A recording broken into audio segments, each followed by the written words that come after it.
আসসালামু আলাইকুম সম্মানিত দর্শক, আশা করি সবাই ভালো আছেন। দেশে এবং প্রবাসে যে যেখান থেকে দেখছেন সকলের সুস্বাস্থ্য কামনা করে আজকের পর্বটি শুরু করছি। অনেকের মনে প্রশ্ন যে দলিল যার জমি তার হলে খতিয়ান মূলে জমির মালিকদের কি হবে? যারা খতিয়ান অনুযায়ী সম্পত্তির মালিক এবং খতিয়ান দিয়ে জমির মালিক হওয়া যাবে কিনা, তাহলে আমাদেরকে আগে জানতে হবে দলিল ও খতিয়ান সম্পর্কে। তাহলে আমরা আগে জানি দলিল সম্পর্কে। দলিল কি? দলিল হলো সম্পত্তির মালিকানা প্রমাণের জন্য একটি গুরুত্বপূর্ণ ডকুমেন্টস বা প্রমাণ। আপনি যদি সকল নিয়ম মেনে আইন অনুযায়ী একটি জমি সাব রেজিস্ট্রার অফিস থেকে রেজিস্ট্রেশন করেন, তাহলে সেটি হচ্ছে জমির মালিকানা প্রমাণের জন্য গুরুত্বপূর্ণ ডকুমেন্টস বা প্রমাণ। এখন আমাদেরকে জানতে হবে খতিয়ান সম্পর্কে। কারণ হচ্ছে দলিলের মাধ্যমে এবং খতিয়ানের মাধ্যমে সম্পত্তির মালিকানা বা জমির মালিকানা অর্জিত হয়। খতিয়ান কি? খতিয়ান হলো জরিপ বিভাগ কর্তৃক সরজমিনে আপনার জমিতে গিয়ে জমির মালিকানার বিবরণ ও নকশা তৈরি করে যে রেকর্ড প্রকাশ করে তাকে খতিয়ান বলা হয়। আর এই খতিয়ান হলো সরকারি দলিল। এই খতিয়ানের মাধ্যমেই সরকার নির্ধারণ করে থাকে জমিটি কার নিকট আছে, জমির প্রকৃতি কি বা জমির শ্রেণী কি এবং জমির খাজনা কত। এবং এই খতিয়ানের মাধ্যমেই সরকার জমির মালিকের নিকট থেকে খাজনা গ্রহণ করে থাকেন। আর জমির মালিক এই খতিয়ানের মাধ্যমেই সরকারকে খাজনা পরিশোধ করে থাকেন বা সরকারকে খাজনা দিয়ে থাকেন। আমাদের দেশে এই পর্যন্ত মোট 4টি খতিয়ান বা 4টি রেকর্ড হয়েছে। এই 4টি রেকর্ডে 4টি খতিয়ান রয়েছে। আমাদের প্রথম যে রেকর্ড সেটি হচ্ছে সিএস রেকর্ড, তারপরে হচ্ছে এসএ রেকর্ড, তারপরে হচ্ছে আরএস রেকর্ড, তারপরে হচ্ছে বিআরএস রেকর্ড। তো আমরা এখন জানবো সিএস খতিয়ান সম্পর্কে। সিএস রেকর্ড কি? সিএস জরিপ ব্রিটিশ শাসন আমলে 1940 সালে ব্রিটিশ সরকার কর্তৃক পরিচালিত হয়। এখন আমরা জানবো এসএ খতিয়ান সম্পর্কে। 1947 সালে পাকিস্তান রাষ্ট্র গঠিত হওয়ার পর 1950 সালের রাষ্ট্রীয় অধিগ্রহণ ও প্রজাস্বত্ব আইনের 27 হতে 31 ধারা অনুযায়ী 1956 হতে 1963 সালে যে খতিয়ান প্রস্তুত করা হয় তাকেই এসএ খতিয়ান বলা হয়। এখন আমরা জানবো আরএস খতিয়ান সম্পর্কে।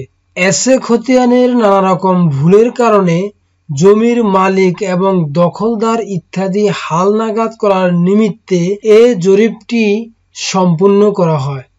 সিএস জরিপ সম্পূর্ণ হওয়ার সুদীর্ঘ 50 বছর পর এই আরএস জরিপটি পরিচালিত হয়। এখন আমরা জানবো বিএস খতিয়ান সম্পর্কে। 1998-99 সাল হতে বর্তমানে চলমান জরিপকে বিএস খতিয়ান বা বিএস জরিপ বা ঢাকা সিটিতে এটিকে সিটি জরিপ বলা হয়। এখানে বিষয় হচ্ছে খতিয়ান দ্বারা জমির মালিক হওয়া যাবে কিনা। যারা খতিয়ান অনুযায়ী জমির মালিকানা দাবি করবেন তারা অবশ্যই দাবি করতে পারবেন। তাদের যদি সিএস খতিয়ান থেকে শুরু করে বিআরএস বা বিএস খতিয়ান পর্যন্ত ধারাবাহিকভাবে সকল খতিয়ানে তাদের জমি থাকে, তাহলে তিনি অবশ্যই জমির মালিক হবেন। সিএস খতিয়ানে মূল মালিক হতে যারা সম্পত্তি পেয়ে আসছেন তার ওয়ারিশান বা তার উত্তরাধিকারীগণ, তাদের যদি সেই ধারাবাহিকভাবে বংশ পরস্পরায় প্রত্যেকটি খতিয়ান তাদের নামে থাকে, তাহলে তারা খতিয়ান অনুযায়ী জমির মালিক হবেন। বর্তমানে খতিয়ান অনুযায়ী জমির মালিকের সংখ্যা অনেক কম, কারণ অনেকেই ইতিমধ্যে বিভিন্নভাবে জমি হস্তান্তর করে ফেলেছেন বা জমি বিক্রি করে দিয়েছেন। আমরা জানি যে 1940 সালে সিএস খতিয়ান, 1962 সালে এসএ খতিয়ান এবং 1997 ও 1998 সালে বিআরএস খতিয়ান হয়েছে। এই খতিয়ানগুলোর মাধ্যমে যারা সম্পত্তির মালিকানা অর্জন করেছেন, সম্পত্তির মালিক হওয়ার পরে অনেকে সম্পত্তি বিক্রি করে দিয়েছেন, তখন এই দলিল সৃষ্টি হয়েছে। তারা দলিল অনুযায়ী সম্পত্তির মালিকানা অর্জন করেছেন, যাদের কাছে শুধু খতিয়ান আছে সেই পূর্বপুরুষের সিএস খতিয়ান, এসএ খতিয়ান, আরএস খতিয়ান এবং বিএস খতিয়ান আছে, তারা অবশ্যই জমির মালিক হবেন খতিয়ান অনুযায়ী। তাদেরকে জমির মালিকানা হতে কেউ সরাতে পারবেন না। যাদের কাছে শুধু বিএস বা বিআরএস খতিয়ান আছে কিন্তু অন্য কোনো খতিয়ান নেই, তাদের কাছে যদি কোনো দলিল না থাকে তাহলে তারা জমির মালিকানা দাবি করতে পারবেন না। কারণ খতিয়ান অনুযায়ী জমির মালিকানা দাবি করতে হলে প্রতিটি খতিয়ান আপনার কাছে ধারাবাহিকভাবে থাকার পর উক্ত জমিটি অবশ্যই আপনার নামে নামজারি বা খারিজ করে নিয়ে আসতে হবে। নামজারি খতিয়ান অবশ্যই আপনার নামে থাকতে হবে। সম্মানিত দর্শক, আপনি একটু বিবেক দিয়ে বিচার করুন, আপনার কোনো দলিল নাই বা পূর্ববর্তী কোনো খতিয়ান নেই, একটি খতিয়ান আপনার নামে হয়েছে, তাহলে আপনি কিভাবে সম্পত্তির মালিকানা দাবি করেন?